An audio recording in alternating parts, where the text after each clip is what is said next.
Hey folks, it's episode 20 of Biomassed, and really appreciate you joining us tonight on the stream or pulling us up on iTunes in the next 24. So, uh, Sarai is helping me out. Remember, it's episode 20 because by the way, just so everybody's tracking, I'm absolutely horrendous at remembering the episode numbers. So, the guys have to continually ping me on it before we start the show.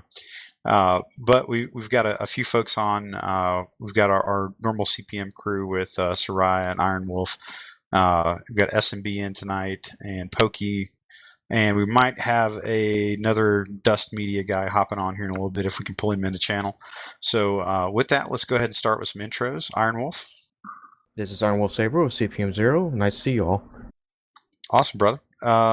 Pokey. I'm Pokey Draven, CEO of OSG Planetary Operations and a co-host here on Biomassed. Cool. And Sir Manboy. Yep, this is Sir Manboy, one of the directors for Molan Labe, who I am proud to announce just became the all-time leader in war points for Dust 514, and a member of CPM 1. Well played, good sir. And let's see, Sarizel. Yeah, I'm Sarizel. I am the sick and crippled co-host of Biomassed, also a CPM 1 member and the leader of the Top Men Alliance.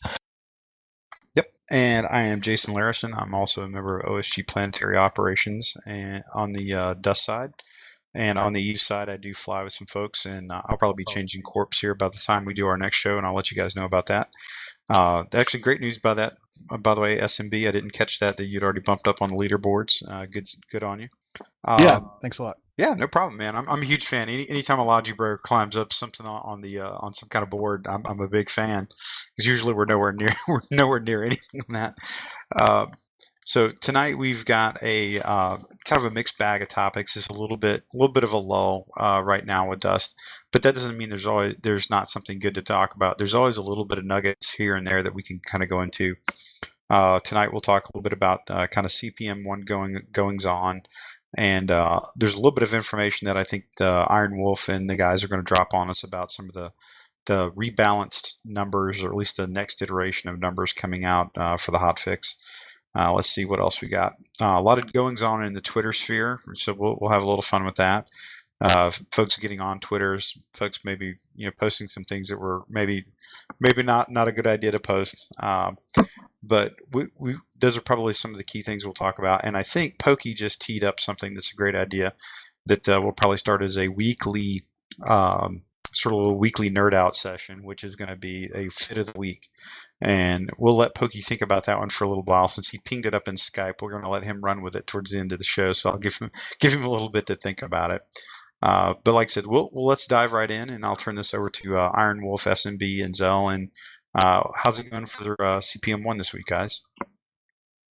Well, this week, CCP Rotati has us really busy. We're helping out with the initial set of numbers, helping them with community feedback, and fitting the intended goals and designs for Hotfix Delta on many subjects that are listed in the initial narrative.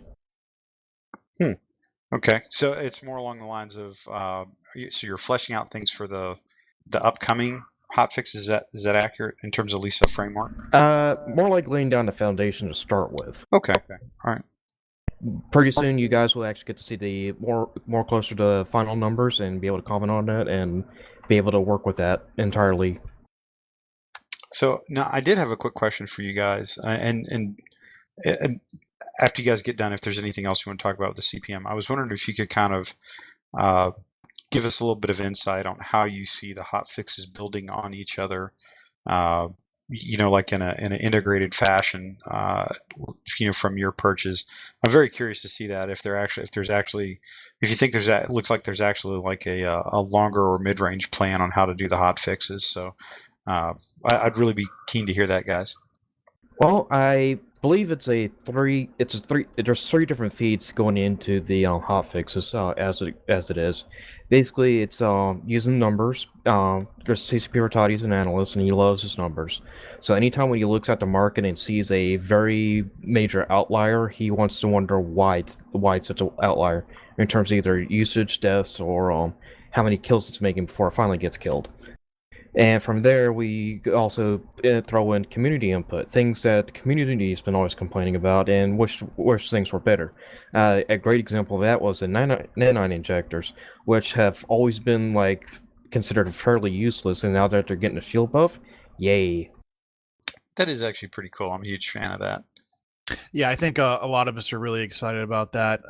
I can tell you that myself and my other Logi brethren on the CPM1 especially so. But yeah, that was a piece of equipment that definitely was not getting the love that it deserved in the community. And I think just the very activity of picking people up with injectors was actually frowned upon by large portions of the community as well. And I think this is going to go a long way towards reversing that trend and sort of changing the attitudes about its usage. Well, yeah, from a basic mechanical standpoint, if you think about it, like if a large percentage of, or a sizable percentage of suits are shield based, and even if you bring them back with 80% armor, you're running like a Wirakomi or something like that.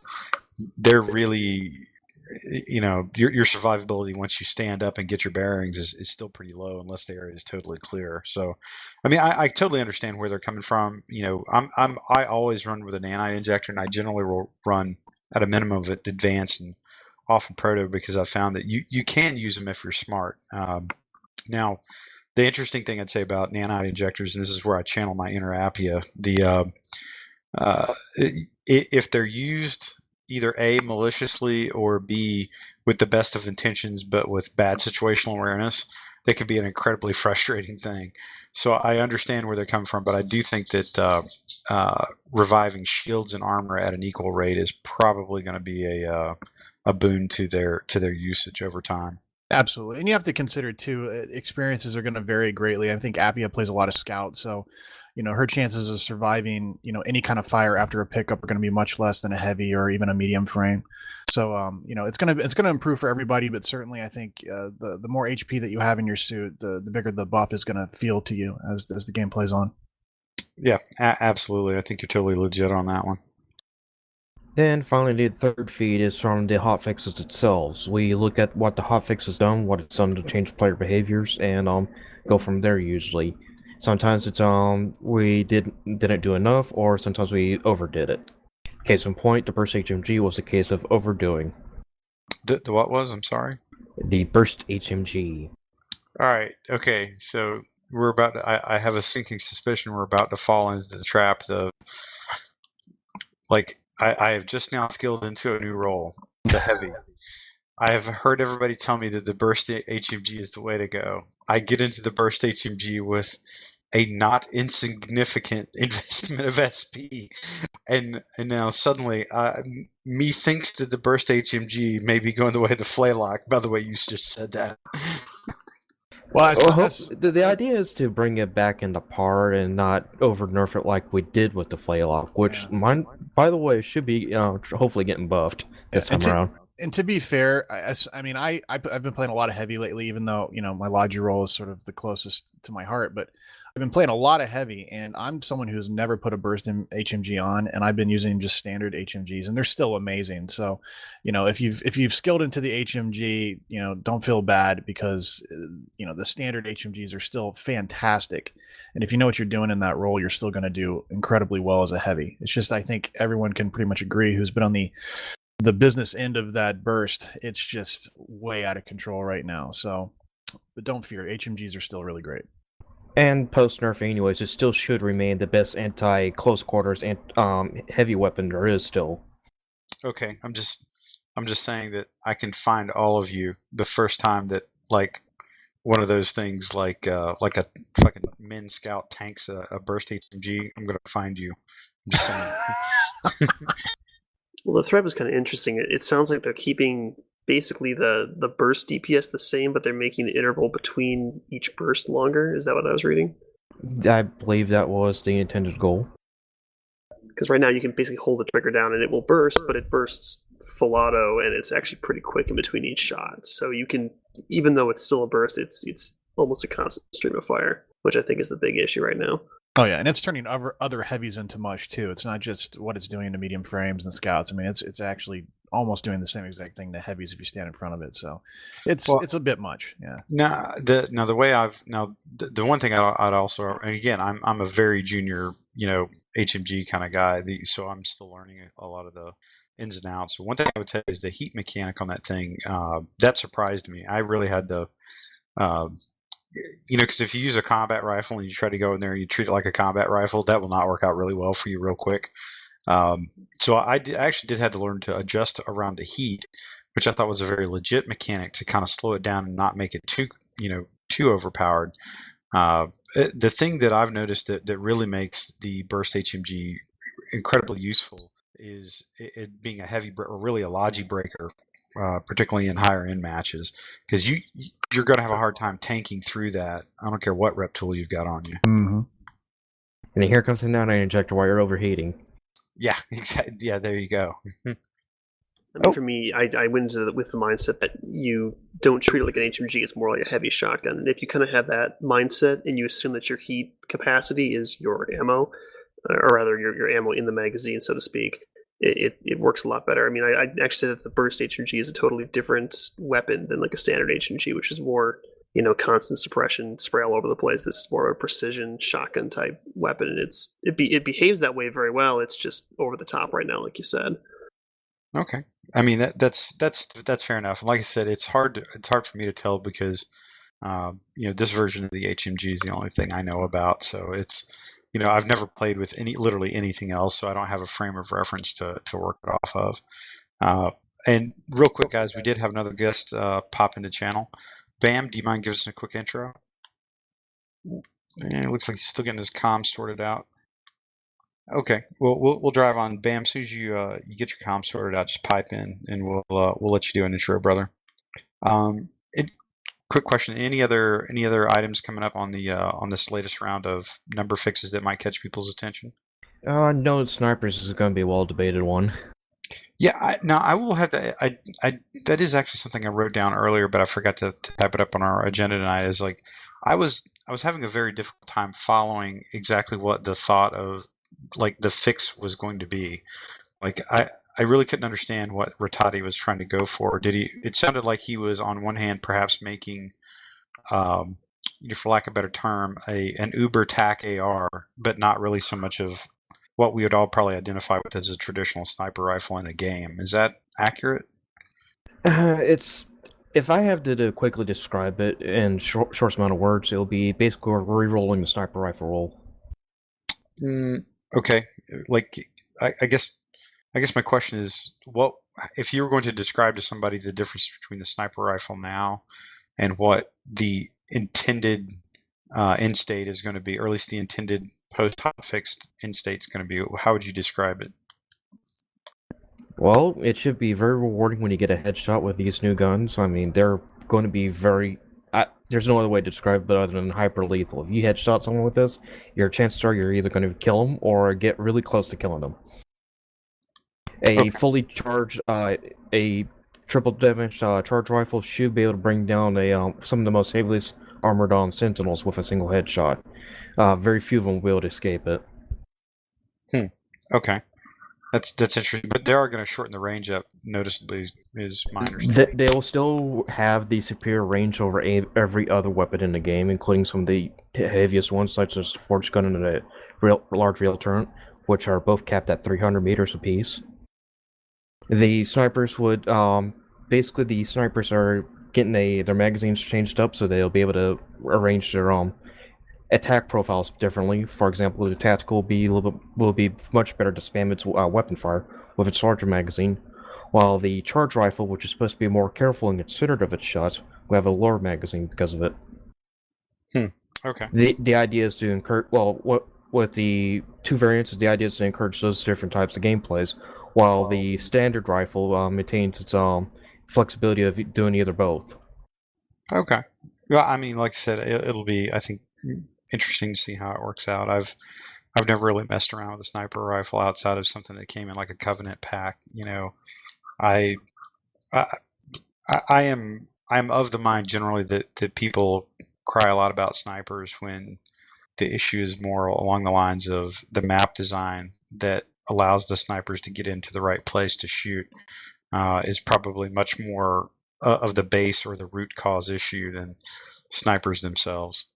And this is very similar to the uplink problem, is that there are plenty of things that are wrong with how snipers work currently in the game, but there are things we cannot fix easily within heck, even a regular patch if we tried.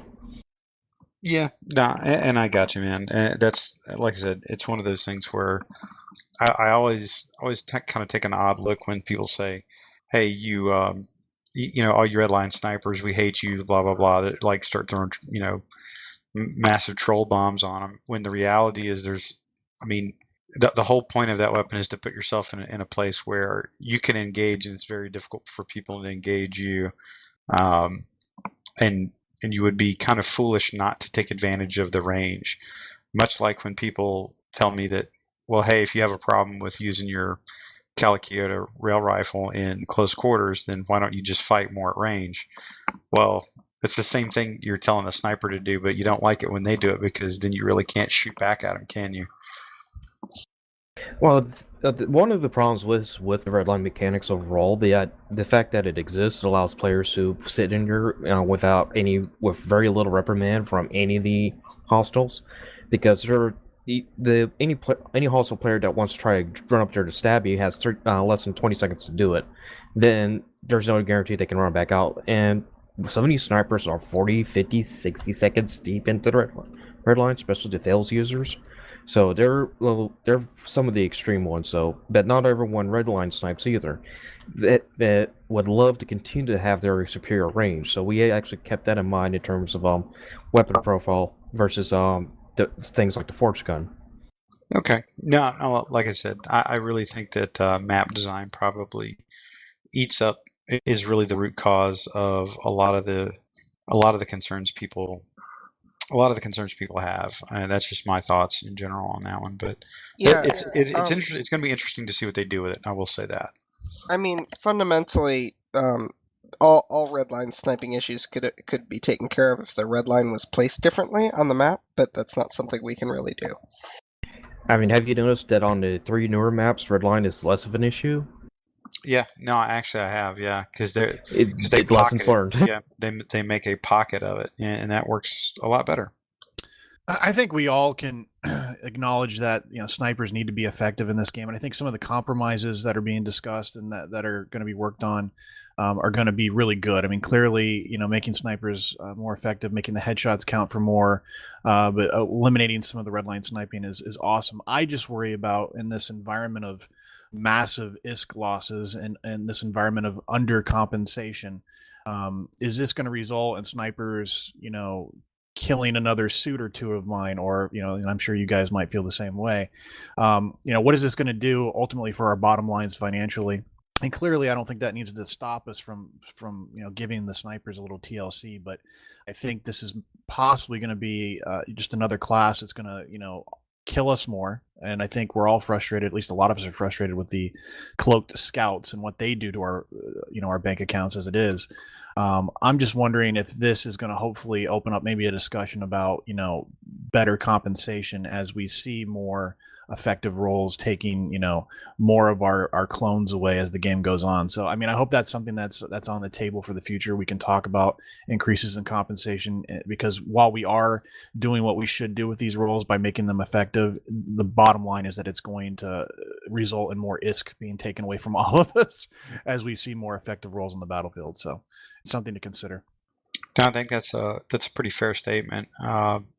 Sniping. Everybody doesn't like the risk reward exchange on sniping, but the flip side is that's what a lot of guys are forced to do, particularly earlier on in their time in Dust, because like one guy told me, he's like, he goes into a match, he gets killed, 7 or 8 times, within the first couple 3 minutes, and he's like, okay, well let me drop back and snipe, because I know, like, he intrinsically knows that it's safer, and maybe he can slow the pace of the game down a little bit for himself. So now you just got a lot more guys with high-powered sniper rifles running around, probably. Not that much different than it is now, actually. And that is one thing to be considered of in Dust, is that these sort of changes are going to change player behavior, and we have to watch out for what players are going to adapt with this, and that's why we're holding back a lot of the other balance changes, such as the current sway mechanic and any additional other tweaks. Yeah, no, I think that's pretty legit. Real quick, before we jump into Pokey's comment about large missile turrets, Bam Havoc joined the room, and I was wondering if we could get you to throw up a quick intro to the audience, Bam. God damn it, you found me. Can't I just drink some beer in peace? No, not really. Oh, well, good evening, ladies and gentlemen, particularly ladies. My name is Bam Havoc, and I'm on tonight's podcast. Hello. There's actually no ladies in this room. I'm sorry. Oh, I thought you were one, mate. Sorry. Ow! Ouch! That's cold. That's He hands ripped down the best introduction I've ever heard on this show. Just saying. No, that's fair enough. I appreciate you taking the time to wake up really early in the morning to join us, Bam. I appreciate that. No, dude, my pleasure, my pleasure. It just so happens that I'm not working tomorrow, so yay me. Well, no, that is cause for celebration. Have at it. So with that, Hence the beer, dude. Hence the beer. I like where your head's at already. So we'll hop over to Pokey's comment about large missile turrets. Go ahead, buddy. Just another thing that they were talking about for Delta that I thought was pretty interesting is the large missile turrets for vehicles. And currently, the way that large missiles work is that they hold 12 missiles and they fire really quickly.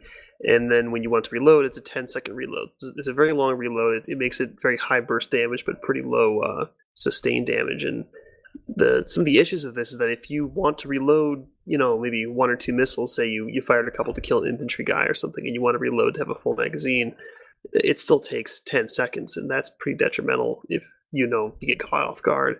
So one of the things we're looking at, which is kind of neat, is making it reload kind of like a shotgun, in that each missile it has its own reload time, and you can cancel the reload in the middle of the reload cycle to actually fire the remaining missiles in the magazine. So it looks like what they're going to do is make it so when you start to reload, it's a minimum 4 seconds to start the reload process, and then each missile costs half a second to reload. So in total, 12 missiles is still 10 seconds to reload. But if you need to stop halfway, or you only want to reload, like say 2 missiles, it's only going to take you 5 seconds instead of the full 10. And so I'm kind of interested to see how this is actually going to affect the mechanic, because one of the big things in missiles is that you need to make sure you line up that shot, because if you missed and didn't kill the guy, you were screwed for 10 seconds. So it's going to be real interesting. I'm maybe a little concerned that it might be too much of an improvement, but we'll see. It's certainly interesting, and just kind of wanting your guys' thoughts on that for the vehicle guys out there. As an Omni soldier, who actually has dabbled in all sorts of things, including tanks, I can see this becoming a very scary change for other tanks that gets target out of the missile launcher. Because usually if you survive the first volley, there's a good chance you can actually wipe them out. But if they allow the player to decide, okay, I've done this much damage with my full volley, and I only need a half volley more to finish them off, your window gets far more narrow in terms of trying to counterattack in time to deal with it.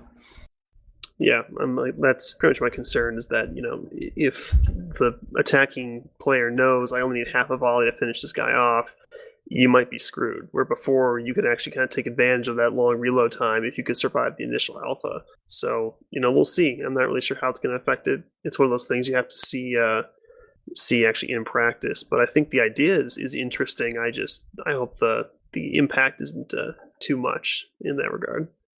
Okay, cool. I think we kind of did a pretty quick a flyby of a lot of the kind of the second round of changes they were looking for, and the upcoming hotfix. And I did want to move on to a few other topics before we close it out for tonight. We're probably going to be keeping this one a little bit shorter tonight, like we said in the beginning. But I did want to get everybody's quick take on the Million Clone Challenge Part 2.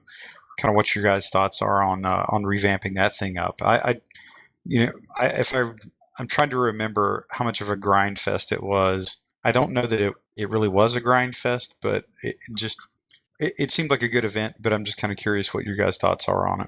Well, people might have treated it as a grind fest, but I mean, we hit the stretch goal with ease. So yeah, we breezed through it last time. How many more additional stretch goals we got? 2, 3, 4 almost, was it? The last 2 being disc ones? I'm not sure. I remember the total SP that you could get if you had an Omega booster ended up being like 3 million, because they gave you like another million for your booster, and then they did a stretch goal, but there was no booster bonus to the stretch goal. Right. I don't remember an ISK stretch goal. If there was one of those, I didn't even know about it. Yeah, I'm not sure. I remember. It makes me wonder if they actually knew that we were going to blast past the first one, and then just kind of they were kind of ad hocing it as they went. I was kind of was kind of curious about how that actually worked out, or did they actually think that it was going to take 2 days to blow through 1 million clones? And whatever it was they did, it was right. They ad hoc'd it to the tune of 3 million SP in my character, so I was happy. Yeah, I'm a fan. Yeah. I actually do kind of like the the fact that they're trying to run some player events and stuff like that, which is really good for like the newer players, of which, as we've talked about on this show, there's a surprisingly high amount of like actual new unique players that are coming on. So I think these kind of things are pretty good. I do wish that they would figure out something other than just pure SP to do for you. Like I don't know how or what else they've got limited tools they can work with, but I would like them to occasionally branch out into something that A, doesn't relate into direct kills, and then 2, something other than an SP bonus. Yeah, I kind of worry about the SP bonus, honestly, because, hopefully character progression will transfer to Legion, and I do kind of worry about if we're giving away SP in mass quantities with lots of events all the time. I mean, events are good, but if SP gets ultra inflated, you've got people jumping into Legion with, tons of SP, and that's going to make it just a nightmare for people that pick up Legion for the first time, and they go on day 1 and people already have stuff maxed out, because of just so much SP floating around. More lambs to the slaughter. I think to that point, though, there is a certain point, and it's kind of early on in your career. I mean, I'm at like 63 million now, but if I were to think back to where I was at about 20 million, I mean, I was pretty much maxed out in a single role there. So a lot of your development after, 15 or 20 or whatever that number is just horizontal development. I mean, you're not really going vertical so much at that point. You can only play one role at a time. So I don't see it as big a danger personally, just because of that reason. That's pretty fair, I guess. And that's always been the thing about Eve too. There's so much vertical you can go. I mean, and once you do get to that vertical point, it's just getting wide. That's about it. Every ship has a theoretical max SP limit. Yeah, no, I mean that's a fair statement. I think, I mean, again, without poking anybody too hard about it, the reality is we just don't know really anything about Legion. Other than there's, like some cabal of dudes slaving away on it in Shanghai somewhere. As far as we know, they might actually already have a way in their progression model, or that they're looking at, if they actually do follow up with their promise to let people's their kind of their history and their gains in dust transfer over. It would not surprise me that you find that your 40 million SP character is the relative ability that you have is going to be much different in whatever Legion ends up being. The reality is we just don't know enough about it to even hazard a guess. Awkward silence. Lovely. Yes. I guess if anything, this is good for giving some of the newer players that we've seen pop up in the game a nice little boost, because the 3 million SP early on is massive. So in that regard, it will be nice for some of the new guys that have been hopping onto Dust recently. No offense to anybody, but could you please get off this analytical nonsense, because it's very fucking boring and everyone knows about everything else apart from this. Could we please shift focus on something else, please, gentlemen, please? I don't know, shit, like, what's the best suit to run during a 3 million SP event? Give top tips and hints about that sort of stuff. I mean, personally, I'm a heavy. I'm skilled into all 4 proto heavies with all the HMGs, meow, meow, meow. And running gun, I'm going to be tearing up the fucking place, trying to burn as much clones as I can. Come on, then. Tell me your fits. It's our new show. This analytical stuff about snipers and turrets is all good stuff. Trust me, it's all good stuff. But it makes for boring conversation. No offense to anyone who's actually got input into this. I'm sure you worked very, very hard and thought very hard about it. Please, come on. Talk some else. Come on, bro. Our new show producer, Bam Havoc, everyone. No. Come on, guys. Really, inject some life into the conversation. Have a freaking beer, bro. Oh, if you could only see what I'm drinking now, you would high five me. There's a reason. Vodka lemonade, maybe? No, wait, hang on. That's a cool drink. No. Vodka Red Bull. There you go. Well, no, I'm trying to channel my inner pirate, so it's called the Good Captain. Oh, rum, lovely. But no, actually, that's a fair point. This is actually an interesting segue here to something. So Pokey was interested in wanting to talk about like a fit of the week. So, and bam, as you come in sideways to this, screeching your car into the side like a little Japanese drift racer and mowing down a bunch I of don't sandbagers. drift my Japanese car. Yes, I Bullshit, own a yes, Jap you car. do. Right, you guys might call it a racer. A racer? Ugh, a racer. But I don't race on the lights. That's bullcrap. Losers do that stuff, bro. I've seen the car that you drive. Okay. Yes, I know. I do drive a black Jap car. I think you guys do call it a racer in the States. I think it's what you guys call it. But just because I've done a few things to it, and I do take it to the track and put pedal to the metal down there, don't mean I do stupid stuff on the road. Because that stuff's wrong, bro. All right. Yeah. Well, that's fair enough. So I'll tell you what we're gonna do. We will start off with. I'm gonna pick a name at random here, like totally with absolutely no forethought whatsoever. Oh wait, Pokey Draven. So we'll start off with what you think your fit of the week's going to be that you're going to carry into the Million Clone Challenge. That's easy. I've been having a lot of fun with the fit recently. I will probably keep doing it. Is I run cheap stuff because I'm a cheap guy. So standard Galente Commando, complex armor rep, a standard cardiac regulator, standard plasma cannon, and my Exile assault rifle. Oh, and a nano hive. Fair enough. How about you, Iron Wolf? I think I'm going to be running my Min Scout with the Breach SMG and Nova Knives, and no cloak. Oh, that's so you're going to be like run and gun? Run and gun and stabbing people and still get accused of having a cloak. Okay, now that's absolutely fair. How about you, SMB? Oh my God. I gotta thank my friend Jolson, our silent Swede in our corp who runs the Min Sentinel. He inspired me to get into that suit, and I have no regrets. It is some of the most fun I've had in Dust. I'm running an advanced suit right now. Thanks to the Clone Challenge, I should be able to get into Proto, but that suit is a complex heavy damage modifier, complex precision enhancer, 2 complex kin cats. I got an MH82 HMG on there, a Toxin BPO SMG, and then a flux grenade. And that thing runs at 7.44 meters a second. I outrun pretty much everybody that I run with except for scouts. And when you have a suit that can do that with an HMG in its hands, it is so lovely and so fun. I can't say enough about that suit. So Jolson, if you're listening out there, I know you're not talking, you never talk, but if you're listening, thank you so much. You were my inspiration to get into this role, and it's a hell of a good time. So thank you. All right, fair enough. I'll go next since it's just like my total random picking here. I'll probably run in a Cal Sentinel for the length of this, and I do want to continue to use my burst HMG, but now that Iron Wolf has told me that they're going to turn it into a marshmallow shooter, I'm a little concerned about that now. Since the freaking hotfix will drop like right before the Million Clone Challenge and totally hose me. So with that, I'll probably switch over to a boundless. Now, because it's a Cal Sentinel, I do run a complex regulator, energizer, and then I'll throw a couple like a damage mod on usually and like an extender. Pretty plain Jane actually, but I do have to try to squeeze whatever kind of legit nano hive I can in there. And like throw the good old-fashioned Toxin SMG in there for a backup, which I still kill a lot of people with, and I'm a big fan of the SMG. So, yet again, things that I've had since I started playing 2 years ago, CCP is now getting around to like nerfing. So I'm just incredibly in shock right now, and hopefully my life won't be destroyed when they do that. So. We'll move on to that one. Okay, Bam, your turn. Since you started the grease fire, what are you going to kill everybody in?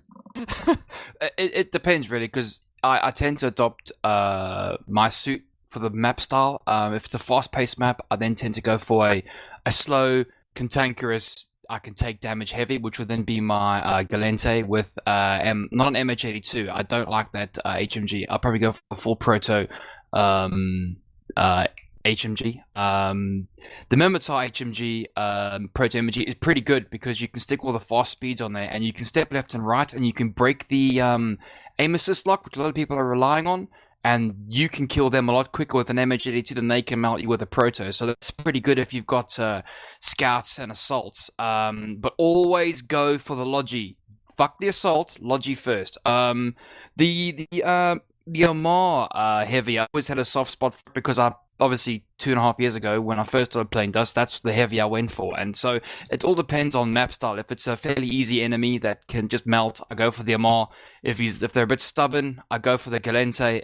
If it's a map where you need to be quick and break the aim lock assist, it's going to be the Mimitar where you can sidestep, so you can obviously break that assist, and that's where you win the firefights, by breaking their assist, because they stand still, you left and right it, and you kill them before they kill you. So yeah, it's all good. It's all good. So one of those 3 suits. It all depends on the map tone and map pace, really.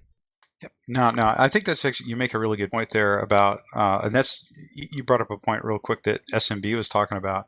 Like, you've been playing long enough, and you're a smart enough veteran player that you know that even if you want to be a really good heavy, you have to pick different heavy suits depending on what you want to fight with, or at least what you're seeing. And that's something that I think a lot of guys don't pick up on. And that's usually where you get guys that are really, really efficient at what they do is doing that. They're picking the right suit for the map. That's pretty legit, actually. Well, it also depends on if you're running anti-vehicle, because a lot of the maps lately are floating around with quite a few dropships, because dropships are now quite determined pieces of kit. So you've got to throw out the assault forge gun, and if they're really starting to get on your nerves, pull out the breach, and one round sends them running, and they don't come back because the forge gun's OP apparently. Yeah. Apparently. No, that's actually a pretty fair statement. I was watching, somebody was asking if vehicle kills count, and yeah, they do, but you got to have like somebody in the vehicle that you killed. So it's actually killing the dude inside the vehicle. The vehicle is just like an extra piece of HP on the dude, and I think that's a pretty fair assessment of that. Let's see. All right. So in the interest of time, we're going to speed up to the next topic, which would be kind of interesting. So a couple things interesting happened in the Twitter sphere. And those of you that know me, I actually do play around on Twitter quite a bit. You can always find me at at Jason Larison on Twitter, and I generally try to keep up to date on what's going on. I'm actually pretty engaged on the Eve side with Twitter as well. So. 2 things happened. More recently, at least in the last day or two, Rattati actually got his CCP Twitter handle going, and he started poking out updates to folks left and right, which is actually kind of interesting. It's probably a good medium. There's a lot of people on it, and I appreciate him again trying to open an avenue of communication to players. Now, something else happened earlier that was actually probably worth mentioning.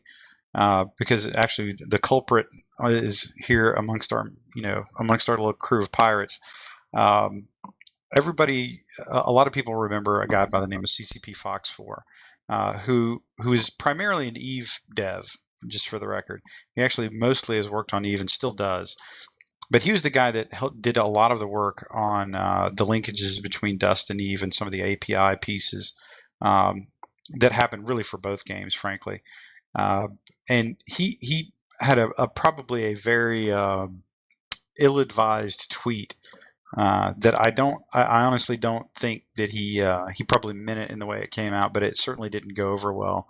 He basically said I think fairly exactly the words, fuck consoles, which gave a lot of people a stir that remember him from his Dust days. And that immediately started the concerns, like, hey, well, why would you even say that?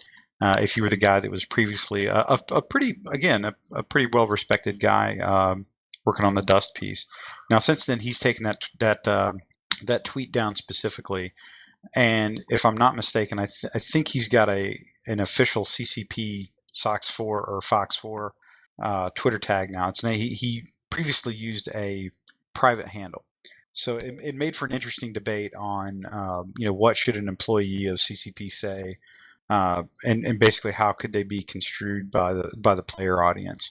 Bam, if you could do me a favor, because I think you were the guy that actually one of the first ones that caught it, and you actually made sure that folks were aware of it. What was the conversation about that he said that in reference to, if you don't mind? Right. Just a disclaimer in here right now before any harsh words get said. Right, I've got nothing against Fox 4, all right? I like the guy. I like him a lot. He helped me a lot with one of my videos, actually. Put me on the right path with quite a few things. He's actually a genuinely nice guy. So yeah, before anyone says anything about that. It was not a personal attack on the guy. Just as you said, an ill-advised tweet that he should not have said.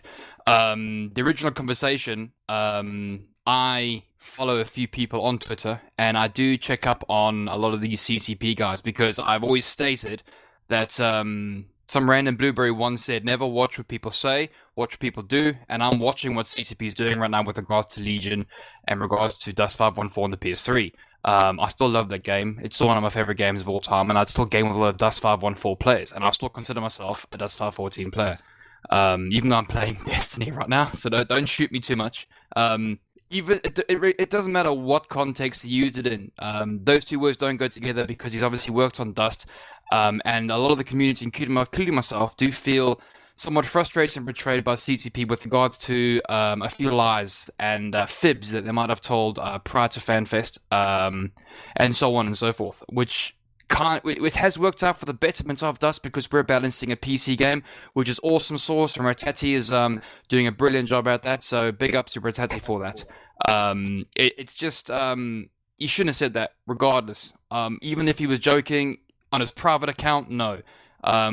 In hindsight, it has been rectified. He's now got a CCP account where he will be posting his CCP stuff, and his private account becomes his private account, does what he wants on that, says what he wants, and all that. He was using his private account as a CCP account, which in business terms you just don't do, because you always have to split business and pleasure, if you know what I mean. You never combine the two. It's just, as Iron Wolf Saber says, he runs his mouth a lot, and he's very opinionated. Well, fair play, a lot of their Dust devs have been mistreated running and developing for Dust. And yeah, I kind of shot the developer in the foot by spamming an 8-page thread of doom that turned into a freaking troll fest. Soraya rekindled the fire on that one. You should have left that thread alone, Soraya. I stomped on you should have left that thread alone, bro. I It was stomped dying. on that thread until the It only was thing that was dying. left You was should have people left that thread commenting on alone. You General spawned John another Ripper. 4 pages on it, man. You should have left it alone. It was dying. I didn't want to see that thread any more than anyone else did. It's just one of those things that happened. He's now got an official account. His private account becomes his business, He had not an Dust official business. account So before, yeah, he just wasn't that's it using really. it. Well, I think that's the problem, though. And in all fairness, I don't think there was a problem. I'm gonna, I'm gonna speak. I might cough and choke throughout this, but I don't think there was anything wrong with what he said. He was asked a personal question. I'm sorry, I've got a cough drop in my mouth. It makes me sound weird. He was asked a personal question, namely whether or not he was playing Destiny. And if someone's going to ask him if he's playing Destiny, that should right there flag it as this is not a CCP question. This has nothing to do with Dust. This is he personally playing that video game? And his answer was no. In whatever style he chose to put it, I don't have a problem with that. I think that there is no reason that anyone should have a problem with that. Fox 4 isn't really bear in mind too, Fox 4 was part of True Grit, who is a Shanghai team. He is an EVE developer. He joined a development company to work on a PC game. Now, he's done amazing things for us even after moving back off of Dust. He's done a whole bunch of extra stuff for us on Dust because he likes us. He's snuck in API changes that enabled Dust devs to do new things. Like if anybody saw the lottery that was put together, there's no doubt that he's committed to the community. But when he plays personally, if he plays, he's allowed to have a personal preference. It's and if it's PC games, that's fine. I actually like my case is people want to know why I'm not playing Destiny. Half my corp has been trying Destiny this last week, and the answer is, can I play it with a keyboard and mouse? Answer is no. The only reason I play Dust on a console is because I can play it with a keyboard and mouse. So, some people cannot like playing with a controller, or they prefer playing PC. I prefer PC, but I like Dust, and Dust is on PS3, so I suffer through it. There's no reason to go after someone for a personal preference question. And it just he has no bearing. He's on whether or not the game is on console or PC in the future, or whether it was before. He's a programmer. He isn't one of the people making the leadership management decisions for the company. Sure.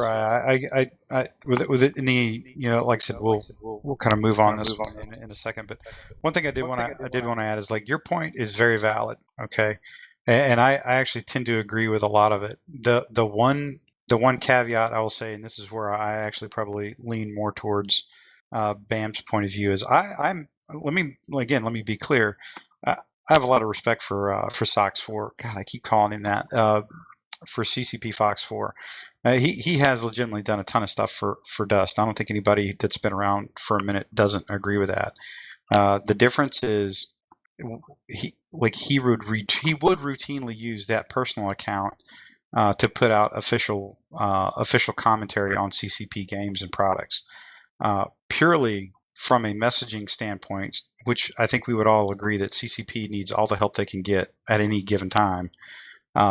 It was at worst just a faux pas that he shouldn't have said on that account, which is easily conflated with being somebody that's not an official tone from the company, but he is a representative of the company, particularly when his personal account is the one that he will put out official company information on. So I think honestly that had he been using the CCP Fox 4 account, those words never would have been tweeted. Believe it or not, because I've seen this routinely in other business realms. It's not evil what he said, but it was probably ill-advised to say it the way he did. But here's the thing though, is Fox 4 is not, he's not public relations. He's not he's not community team. He's not like, you wouldn't see that out of CCP Logibro. CCP Logibro does officially speak for the company. That's his job. Yeah, but you're missing the point is that by default he is a representative of the company because he wears CCP tags. Let me ask you this. Would you prefer that because developers who actually program the game are not trained as PR representatives, would you prefer that just in case we don't offend someone, all developers who aren't part of the community team stop talking to the players? You mean kind of like they are now? That is a good point. No, worse so than now. But more so than now. We have, when CCP Ritati first was posting on the forums, long before he was in the role he was just posting. That's right. Hold on. You're legitimately missing my point, and I truly mean this only because like in any professional setting that I've ever seen in the last, I don't know, 20 years since I've graduated college, like the fact that he said it and he is a known and public entity of that corporation, whether he's a part of the community team, the IO team, the PAO team, the whatever element that he is representing, he is literally at the baseline. He is a known CCP entity, and he was using an account that he normally would put out CCP business on.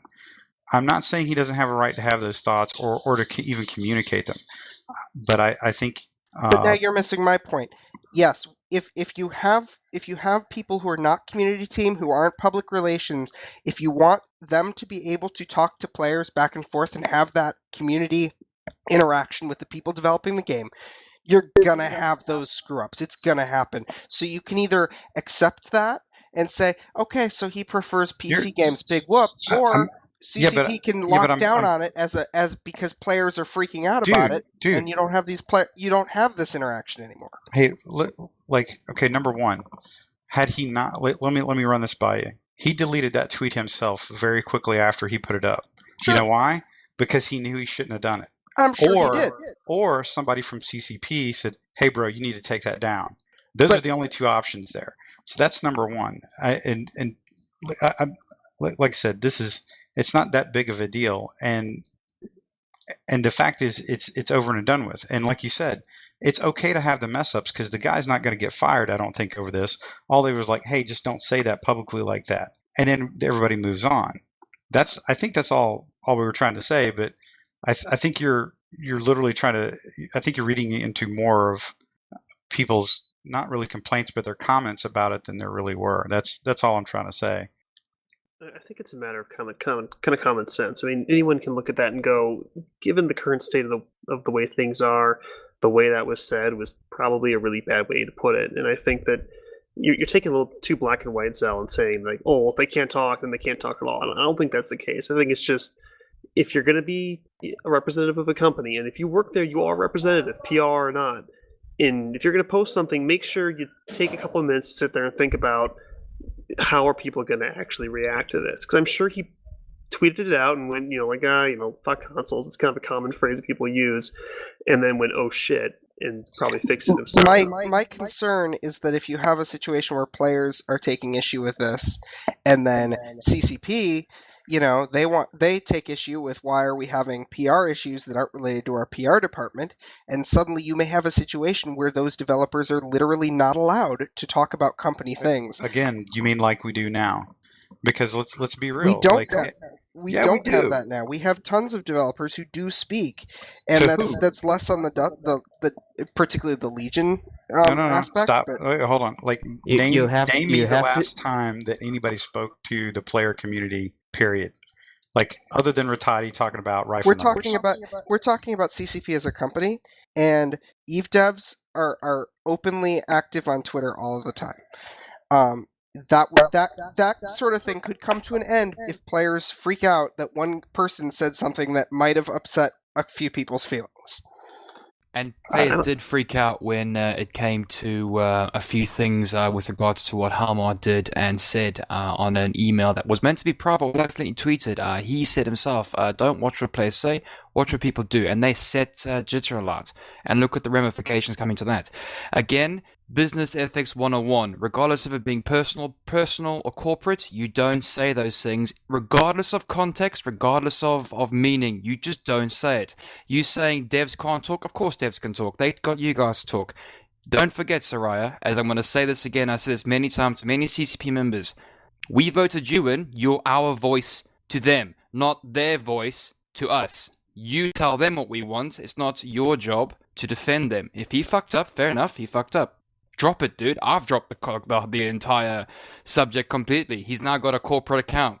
All's wins. I've subscribed to it. I've tweeted it. I'm talking to the guy. He's still a nice guy. I'm not attacking him personally. He just made a mistake. When I make a mistake, every man and his dog knows about it. So, I mean, shit, I've dropped the subject. I think you should drop it as well, mate. It's not a personal attack on CCP. It's just as what's him said, don't say that, dude, because of the climate that we're currently in with regards to Dust 514 and Legion. Not best advised, being that you're an ex-developer or person that worked on Dust, coming from, that tone of voice. Just don't do it. But, hey, as Imor Seba said, he's got a big mouth and he's very opinionated, which is fair play. Okay. And I reckon it's time for me to insert my famous phrase, sounds good, guys, no drama. So now that I've actually talked out drama. For that, I'm going to have some beer. I like it. I may even have to get up and get bacon at some point during this podcast. Can I have some? If I could figure out how to push it into ones and zeros to you, I would, man. I heard the bacon flavored vodka was not all that great tasting. No, mate, trust me, it's not. It gives you heartburn. It's not good. It's bacon? Not tasty. Are you serious? Bacon flavored vodka? For real? Yeah, don't taste good. Trust me, it gives you heartburn. Gives you a headache as well, but the heartburn's worse. I totally didn't. Okay, no idea that was a thing. Okay, so and now we're totally going to break off on this one and move in a different direction.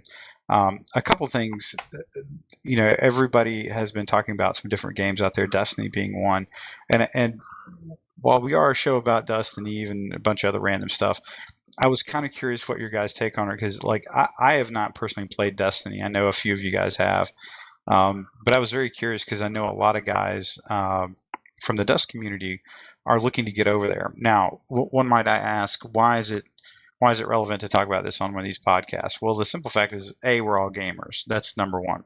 And part B is, and I've said this many times, and I make no bones about it, I like it when other guys go play games for a little while and then comes back and then share the good things out of those games that we might be able to abscond with into either Dust or Legion or the game that we sort of base ourselves out of. Or perhaps they see the pitfalls that other developers went down that road. Now, it's not really a review of Destiny is what I'm getting at, or even other games, but I would be kind of curious if you guys have played. Are there things that you would want them to kind of look at as they continue to hone Legion, or there's things you would really want them to stay away from that you see out of Destiny as they start to, as they continue the path on Legion. On Legion. So with that, I'll kind of open it up. Like first, who has played Destiny in here? Yes. I played the beta, but from what I understand, there's nothing changed. I've played for most of the week. Same here, yes. I'm actually, this is going to sound really bad, but I'm actually writing a full-on proper, no alcohol-induced review on the actual game to stick on a blog website, so yeah. Yeah. Don't know why, don't ask me why, I've been asked to do it, I'm doing it. Don't ask me what one of those, bro, one of those. Well, let me ask you guys a question. Like, if there were like 2 or 3 things that you're like, this is a good idea, this is a good mechanic, or a pretty cool thing that you want to see them maybe take an eye at when they're sculpting Legion, what would that be? What are the 2 or 3 things that you think might be a good translation to, sort of the Dust 2.0 that is going to be Legion? Loot drops. Randomized loot drops, so you don't get the same thing. The problem I've noticed with Destiny is a lot of people farming a certain area because they know that area contains good loot. If they can stay away from that and make it like a random sort of spawn so that the same item doesn't spawn in the same place more than once. I'd also like to see the fact that they don't harvest bosses, because bosses, the mini bosses and the crab walker dude and the floating purple testicle and all that jazz, they tend to drop and give you rare gear, which is awesome. I'm a level 20, not 24. I don't know what I'm telling this. And PvP, you just step on people, and it's really overpowered, and it reminds me of Dust running around in a proto suit when you're running up against newbies, because you are literally against people that are lower than you, and that's annoying on me because I know exactly what's going on, because these people aren't going to come back to PvP. They're going to get frustrated with the game, put it down and say, fuck the game, it's shit. And, that's what I fear for Legion. I don't want, as we pointed out before, the Proto Stompers stepping on the PC guys. Believe it or not, I've actually got a PC ready to go for Legion. I managed to buy myself a decent gaming PC, so I can play Legion when it comes out. And I swear to God, if it doesn't get greenlit, I'm gonna come for someone's head. I want that game. Yeah. No, dude, seriously, man. I love my game, Dust 5.1. I love that game, dude. It was so intuitive. It was so engaging. Dust is missing the Eve Link, and if Dust had that Eve Link, oh my God, this game would blow people's minds. Now, if Legion can kind of carbon copy a few bits across, this game would demolish all. When Valkyrie comes out on the PS4, I'm definitely getting the Morpheus headset and the camera set, just so I can play that, so I can get my injection of the Eve universe back into my soul, because there is no soul on Dust 5.4 anymore. I feel it's all sort of shifted across to Legion. Britatti's doing a great job of balancing, and that balance will go across to Legion. I just don't feel there's any sort of soul. People are grinding because they know they're going to transfer to Legion. The more they grind, the more points they get, the more SP they get, the better they'll be in Legion. Valkyrie seems to be a fresh start for everyone, so I'm probably going to get Valkyrie when it launches with the Mobius or Morpheus or whatever. So yeah. That's I told you, when I get drunk, I get opinionated. I'm sorry. And this doesn't really change from when you're sober on those 2-3 hours a day either. Well, fair play. my note on the whole more SP is more power in Legion suggestion. I think the biggest thing there is that I think CCP needs to nail down how to balance for SP and ISK availability disparity between new players and veterans right off the bat. The idea that everyone would start at nothing again, it does nothing, because all that does is puts off that problem in the future, because you're always going to have new players and you're always going to have veterans. And that is an issue that Dust has, and it was maybe hidden at the beginning only because everyone was starting at once. No, I think that's a fair statement. How about you guys, Pokey, Iron Wolf? What do you guys think? Is there anything that you want them to maybe keep their eye on for Legion, or maybe definitely stay away from for Legion? Well, kind of to segue from what Bam was saying, early on in Destiny, you start off doing PvE storyline, and it actually forces you to continue the storyline. You have to go into a couple PvP matches, and you go in, and I just got torn apart. It was awful. Now, the thing to note about PvP is that it does level sync you, in that it makes everyone's weapon and defense do the same amount. So effectively you have the same health and damage as everyone else, regardless of their level. Now the difference is that in Destiny, as you level up, you hit the level cap of 20, but your skills will keep unlocking after that. So you gain additional perks and benefits and kind of abilities to tweak your character from having a higher level. Now that does remain. So being a higher level does give you additional perks. So while it does, level sync you, you do have an advantage by being an older character. Now, I went in, I was like, fuck PvP, this is terrible, I'm never doing it again, this is awful, I got stomped. But I was able to go into the storyline and actually do the story, do the missions. There's lots of pretty good content in there. I got up to a higher level, unlocked some more stuff, and said, yeah, hell, let's go back and try PvP again. And once I got there, it was actually quite enjoyable. I felt that, you still get stomped sometimes, you still dominate sometimes. That's just the nature of competitive games, but I was able to kind of escape that PvE environment to kind of get a feel for the game, get a feel for my character, the movement, get some better gear, some more perks. And when I went back, it was a lot more enjoyable. So, we've talked about this in the past, that the PvE needs to be more than just an add-on to Legion. It needs to be an actual part of the game, a main feature, not just some side thing you do. Because I think it needs to be engaging, it needs to be enjoyable, and people need to be able to go there and like going there so they can get a feel for the game, and then when they want to go into the PvP, they can. And I think that, or rather I worry that they're going to kind of just stick the PvE as a little side grade onto the corner of the game. And if it's not enjoyable, if it doesn't feel like it's an actual part of the game, people aren't going to necessarily want to do it, and they're going to get stomped in PvP and just hate the game overall. So again, half the game needs to be PvE, half needs to be PvP, and I think they need to make sure they give proper attention to both to actually make it feel balanced. And I think that Destiny, for the most part, does a pretty good job at that. Like I said, it has its issues, of course, but I do feel like I actually had an escape from the PvP when I needed it to kind of cool off or level up or gain some new weapons and stuff. I agree with that, actually. Here to that. Good deal. Good deal. Iron Wolf, any other thoughts? Well, this is only my opinion from the beta I've played, but I feel like this, if anything that we need to learn from Destiny is not to over spoon feed players. Although Destiny is quite approachable game for just about any audience member out there, I didn't like how it consistently tried to grab hold of my hand and yank me around as we started romping around through last bit of the beta, including the moon phase as well. The other thing sorry, mate, carry on. I've got another opinion there about that. Cool, nice shout. And one more gripe, the moon gravity. No, you know what I really hope that TCP don't do is they fall into the pre-order and overhype thing, because the media and YouTube particularly get everyone so riled up into a frothy mass with regards to the game. People get the game and are underwhelmed. This is what's getting me. It happened with Infamous, it happened with Watch Dogs, it happened with every game that's launched since the new gen consoles have launched. They overhype the thing, they overhype the experience, they overhype every single bleeding thing out there, alright? And case in point, Destiny, it got 180 awards. For what? What were the awards for? What? So yeah, overhype, complete overhype. If CCP can kind of advertise it and not overhype it, I think it'll be brilliant.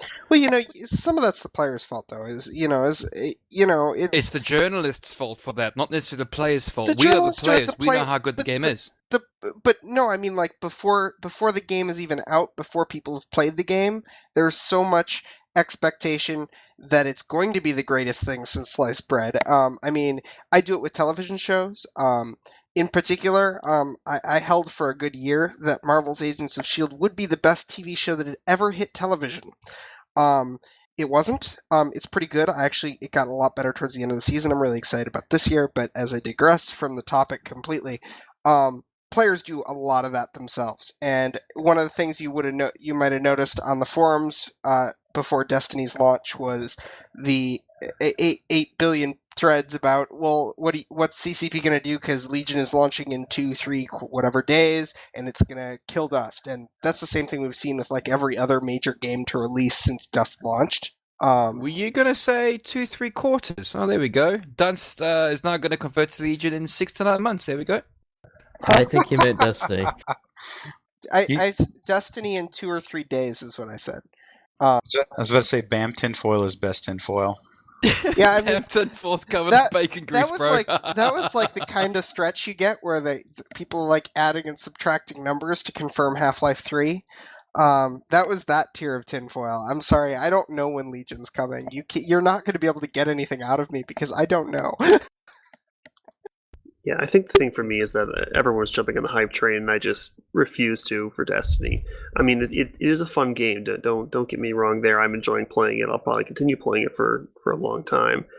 But I mean, people were totally convinced it'd be this brand new, amazing, groundbreaking game experience, and honestly, it's not. It's a fun game, and what it did was take some really cool concepts from a bunch of really good games and mash them together in a way that actually worked. So thus you get a good game. So I might stress to CCP that it's okay to basically plagiarize what you know works and then add your own twist on it, because that's basically what Destiny did. If CCP could produce a game like Destiny and kind of add that CCP flair to it, I think the game would be incredible. Because it's okay to take what works and put it together. Because I mean, I think that Destiny has definitely made that happen to a great extent. I will say though that press is part of the blame for the hype. For example, the most recent article about how Destiny made 500 billion on its first day.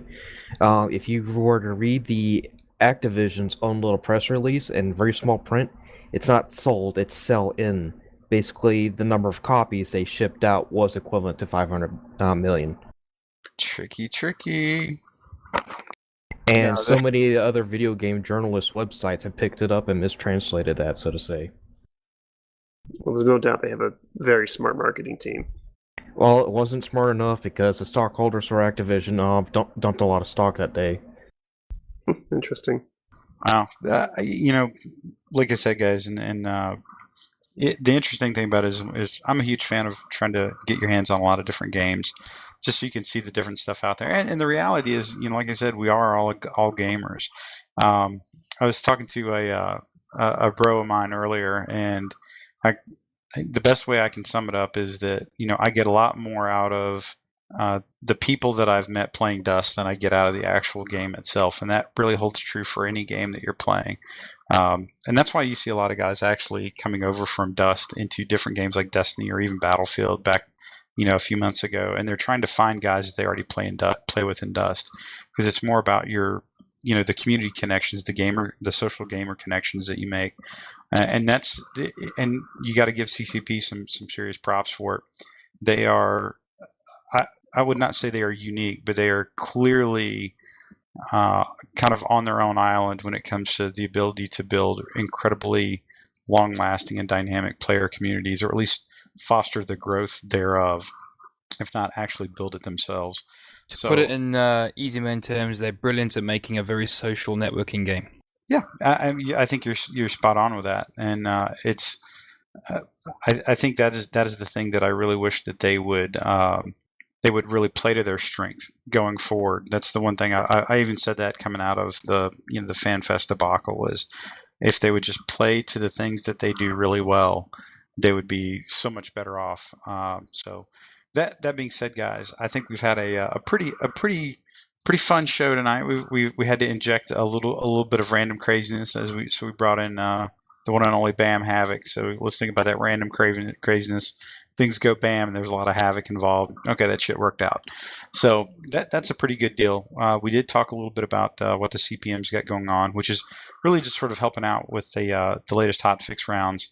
Talked a little bit about the million clone challenge and how Bam Havoc is single-handedly going to reach somewhere around 999,000 clones, and we just got to drag everybody else across the finish line. All me, baby, all me. And I think we did start something that was new for the show, which is Pokey's sort of fit of the week kind of discussion, which I think is a really nice little ad where you can nerd out, but you gotta keep it real and you gotta make it fun. So I think that worked out pretty good. And then we had a pretty interesting little like a Twitter face-off that was kind of humorous.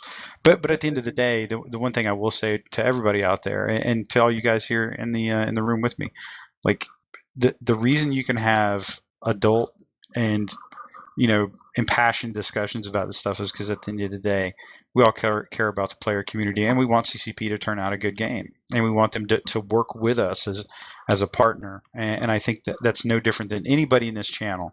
If you're on a podcast about Dust, come on, you actually have some investment here. So I think the good thing is that we're all approaching it from, a pretty mature way, and I like that. And to the point that yes, things can often get a little bit toxic in some of the forums, yeah, but that's just kind of how it goes, unfortunately. But the cool thing is when you actually meet somebody on comms and you talk it out, 9 times out of 10 you find out they're not as neither party is as big as an asshat as the other guy thinks. And for the record, well, that depends entirely on how much Foster's you've had in a given day, because I know you don't actually drink good beer, you drink Foster's. What? No. Kronenberg, bro. Kronenberg, the best. Ooh, okay, that's legit. I can't really mess with you on that one. But the good thing is what I honestly would recommend if you've never done this before, like if you have a beef with a guy on the forums, be cool with him, don't troll back, and then literally they'll try to invite him to squad with you next time, and then just talk to him. I guarantee, like the vast majority of times, you'll find out they're actually a pretty good dude, and they're actually trying to voice their opinion. And often when you actually speak to somebody with your voice and not your independent little fingers there, you're a lot more. It's a lot more positive of a discussion. Now you always are going to get that asshat that you got to deal with, but even that can be fun on occasion. So with that, guys, we're going to go ahead and knock out some shout outs. We're going to call it an evening. So we'll lead off with our guest star tonight, Bam Havoc. Any shout outs for the crew? Yes. Firstly, the guy running this podcast, thank you very much. You've always set me up, thank you very much. Soraya, sorry for giving me such a hard time. Pokey, I like your style. Ratty, Ratatati, keep up the good work, dude. You've done sterling work. I like the mechanics that you're putting in and the balancing you're doing. If Fox 4 ever does listen to this, bro, no hard feelings. Just be careful what you say. I have to, you have to, all that jazz. And anyone else listen to this, thank you very much. And sorry if I ruined your evening. Cheers. Bye. And if there are any ladies out there, hello. This is why we bring him in here. And Iron Wolf Saber.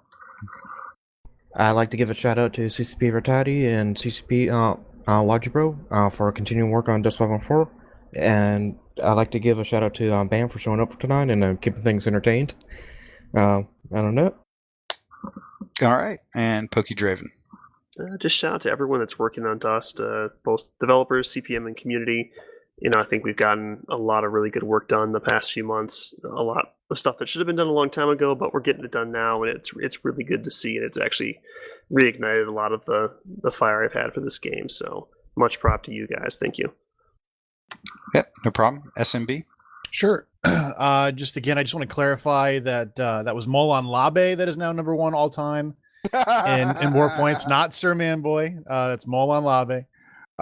Congratulations, guys, again, my fellow bros in Molon Labe for staying together, for putting the work in. It's a fantastic accomplishment. I love the community, and great job. I also want to give a shout out to Ratati and Logi Bro for all the hard work that they're putting into the game. Logi Bro, enjoy your time off, my friend. It's well deserved. And there's been some discussion internally with CPM and Ratati about all of the fantastic activity that we're seeing in South America. In countries like Brazil with respect to Dust. And I just want to say to all you guys down there in South America, thanks for supporting the game. Thanks for playing. Some of you guys are fantastic competitors. I always look forward to running into you in games. So thank you so much for supporting the game, and have fun out there. Are you telling me you're going to give the Portuguese update at some point? The Portuguese update? Is that like the Portuguese breakfast, or what is that? That's well in Brazil they do not speak Spanish, they speak Portuguese. Oh yeah, absolutely, yeah. No, I can speak neither Spanish nor Portuguese. So you're in Florida, man. You're closer to them than I am. I'm like as far northwest as you can get. Even I know that. Is it bad that I can speak both Spanish and Portuguese along with 4 African languages and French? Is that a bad thing? It sounds like a humble brag. It's not bad, but it sounds like a humble brag. It's a humble brag, yes. It's See, a bad thing. Trust me, it's a bad I thing. can No, I can but he speak didn't enough tell. French to get that I was able to get along in Paris pretty well, but I'm not fluent by any stretch. Oh no, don't get me wrong. I'm not fluent in either of those languages. All I can say in French is, and Spanish and Portuguese is, "To be is pleased, my friend is paying." That's all I really know how to say in either of those languages. So yeah. See, that's what I was about to catch you up on. You notice he said he speaks. He didn't say he was fluent or conversant in.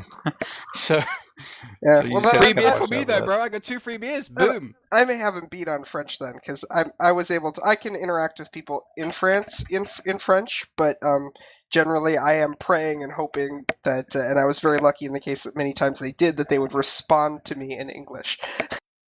Yeah, no, like all of my foreign language skills are generally wrapped up into things that basically translate to, show me your hands, put, face down on the ground, or, where is some guy? So it's kind of limited, but I can speak that in a lot of languages, but it's very, very limited.